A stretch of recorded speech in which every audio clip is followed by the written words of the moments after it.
Hey there folks, and welcome back to another one. Today I have one of the most inexpensive shotguns you can buy on today's market, the Revolution Armory SB2S. In today's video we are going to be covering the specs of this particular shotgun, and I'm going to give you all my honest opinion on if you should be picking up one of these shotguns. Revolution Armory is a Turkish manufacturer that has been imported into Canada in recent history. They are partnered with Lazer Arms, which is another very common company that is imported from Turkey. And as of recent history, a lot of these shotguns have been imported under the Lazer Arms brand. The SB2S is a single shot break action design that by pulling rearward on the trigger guard, you can open the action. It'll fold completely in half, which is great for backpacking, storage, or just leaving it in your vehicle as a truck gun. It does come with just a standard extractor. It does not come with ejectors. Now, for most people, that could be a make or break thing. If I'm being honest with you, you don't want to be picking up your shells all the time. And for how cheap this firearm is, having that extractor really cuts the cost of adding an ejector to this particular model. These shotguns in particular are currently going for $190 Canadian. You can get it for a little bit cheaper or a little bit more. As of current pricing, this is arguably the cheapest shotgun you can get on today's Canadian market for a brand new firearm. The SB2S comes with this black synthetic stock that I actually personally really like. I like how lightweight it is. I like that it actually has checkering on the fore end and on the grip. And it has this little comb piece here that you can actually rest your cheek on nice and comfortably. Now, the one thing I do have a problem with on this particular gun is how hollow the rear stock is. If you squeeze it, you can feel it compressing. So I do feel that if you were to drop this gun hard enough, it will risk breaking in comparison to some of the better built single shot shotguns out there on the market. Now, for those of you that might be saying, hey, I really like this gun, but I'm not crazy about the synthetic stocks. I find they are a little too light. Maybe you just don't like the appearance of a synthetic stock. Well, they do make a wood model called the SB1W. Exact same shotgun, just with a wood stock. For that guy, you're going to be looking at an extra $50, so up from $190 up to $240, but you're going to still be getting your checkering. You're still going to be getting everything the same. No raised comb, but you're going to be getting that cosmetic appearance of wood that a lot of people are after. Starting at the front of the shotgun here, we have a little brass bead. So when you cock back your hammer, on the receiver, you have a little groove. You are going to line up your bead in that groove to make your accurate shot. Personally, I'm a really big fan of brass beads, but I am not crazy about the cutout on the receiver.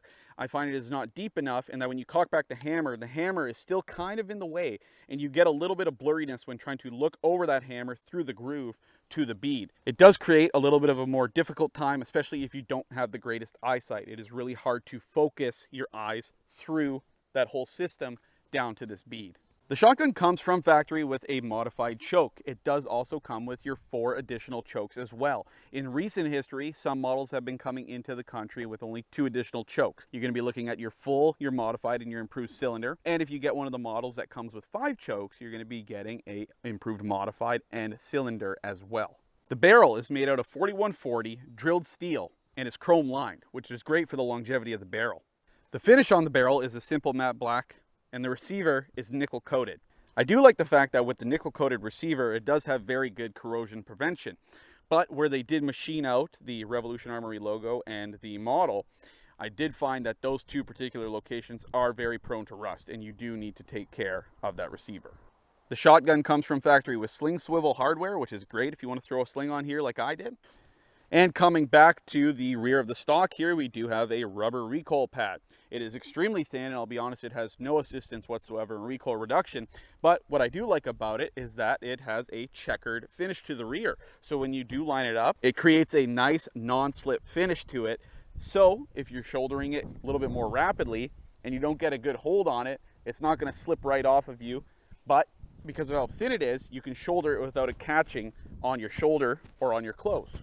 The SB2S is available in 3 gauges, 12, 20, and 410. With all of those, you're going to be getting a 3-inch chamber. And with all of those, you're going to be looking at barrel options of 13 inches, 20 inches, 26, and 28 inches. My particular shotgun here is just a 410 with a 3-inch chamber, 26-inch barrel, full synthetic. You can get different models as well, though. You can get some that have a crossbolt safety with no external hammer, which I'll be honest, I do like. But I do like the fact of having an external hammer in the event that anything might go wrong internally. You can at least have the confidence that your issues are going to be all external here. You can see what's going on and you can know if there's an issue with the hammer. Another optional feature you can get on these shotguns is the vented rib. Well, I went with the vented rib because I like having that nice high sight plane, which, like I said previously, I was having issues with the sight plane as it is with the vented rib. So I can only imagine that without it, it's going to be set a lot lower and you're going to have an even harder time focusing through that little groove on the receiver. So now that we've talked about the specifications of this particular shotgun, let's go take some shots. So real quick, we're just going to shoot a shot at that paper target over there. It's at about 10 yards, and I'm putting it at 10 yards because this is going to be an accurate representation of how far you're going to be shooting at a grouse with a 410 with a full choke. Obviously, it'll go further and you'll kill the bird if it's further, but this is just going to give you a pattern representation at 10 yards. I'm shooting a Federal 2.5 inch number 9 just to give a little bit more of an accurate pellet count.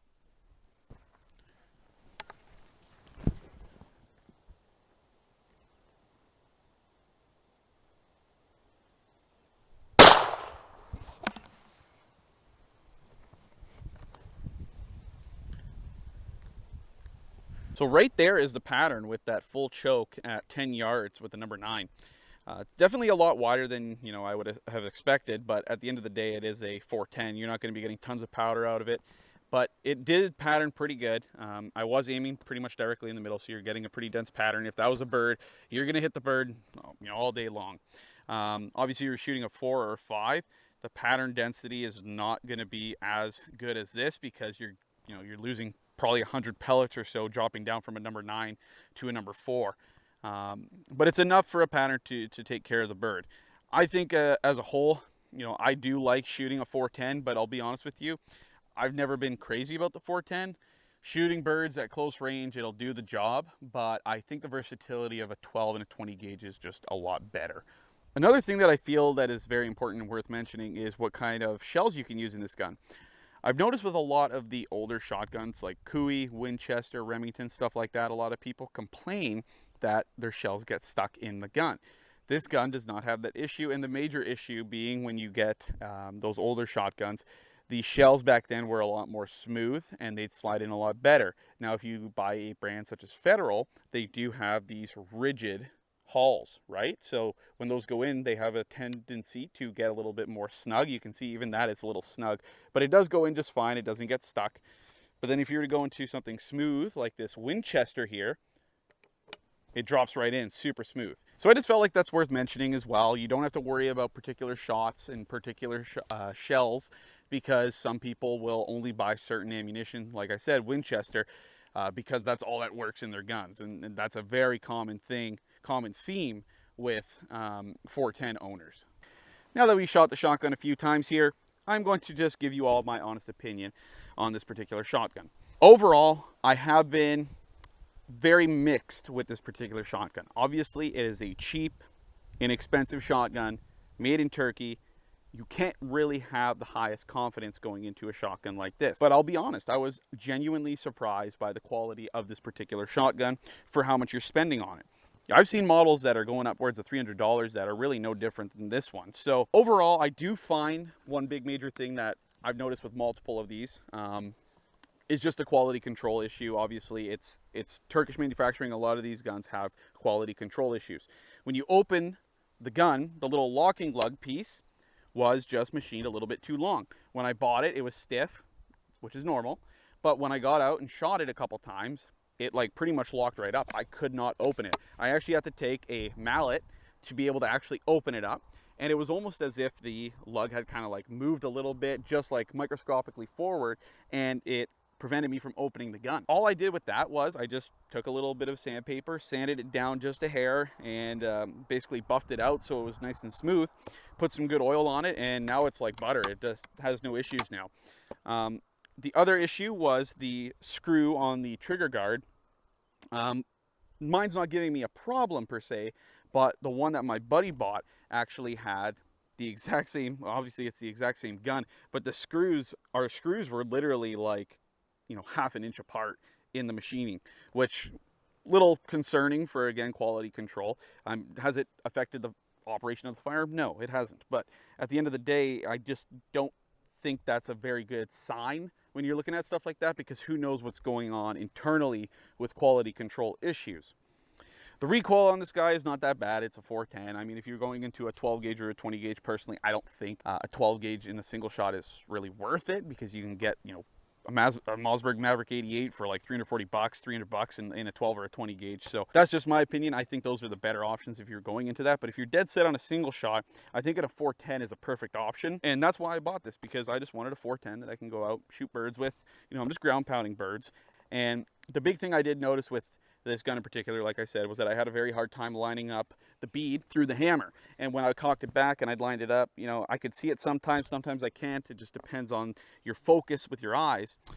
I do like how lightweight it is though, and having these sling swivels, I was able to simply just put the sling on, and I like throwing it around my back like this. So when I'm taking a little walk down the trail or leaving it in my vehicle, going for a ride, I can just grab it out, and if I see a bird, I can go shoot it, or I can walk down a trail and have something like this on me just to feel comfortable and carry it as far as I need to. This gun weighs very little. They don't actually give you an exact weight on their website, and I will say it's probably not going to be the same every time because, again, quality control issues, but they're always going to be within that little, probably 4 to 5 pound range. It's light. It's very, very light. So again, the final question, do I think it's worth picking one of these shotguns up? I think for the price, absolutely. It's not a bad gun for going out and shooting it and hunting with it. I wouldn't be using this at all if you were planning on sport shooting with it or anything. I don't expect anybody to. But for hunters, I think for how cheap and inexpensive this shotgun is, it's going to do the job if you just want to go out and shoot some birds. Again, like I said many times, quality control is always a concern with any of these Turkish firearms. But for how much you're spending on this guy, the quality control doesn't seem all that bad. Alrighty folks, that is all for today's video on the Revolution Armory SB2S. I really hope you all enjoyed and found today's video helpful, and if you did, leave a like down below and consider hitting that subscribe button because it would really support my channel. Have a good one folks, and take care.